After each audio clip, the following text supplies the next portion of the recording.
Father's Day is approaching, and this morning we are meeting one croissant baker whose kids are showing how uncomplicated it really can be to bake. Here's ABC's Danny New. What kind of dough Daddy making? I think it's a Sebastian dough. As Father's Day begins to proof for Sunday, He's a poopy pants and I love him. we're meeting a dad whose children love to both tell you about his baking and his nickname. And then you also go by Mr. Poopy Pants? Yep, that's what it says on my shirt.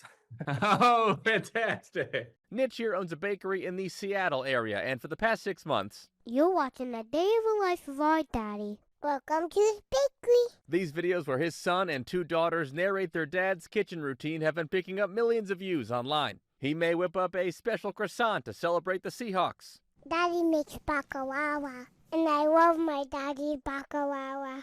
or use his mother's baklava recipe from his family's Kurdish roots in northern Iraq. When you put it all together, me and my wife will rewatch it like a million times. Their conversation, that's the best part. But the journey here was not easy for Nitch. He was working full-time as a nurse when he bought this bakery almost a decade ago, and he did not have any formal training. To get to this point, Nitch says it was mostly trial and error and a whole lot of YouTube videos. At the time, I had considered it the biggest mistake of my life. However, he slowly found his niche through croissants, baklava, and pita bread. This pistachio is really good, but the chocolate bitter. And then everything changed in January when his 3-year-old rock star Malik grabbed his microphone to avoid going to bed one night. Now, Nitch says the store has gotten so busy he's even been able to hire more help so he can finally take more days off to spend with his family.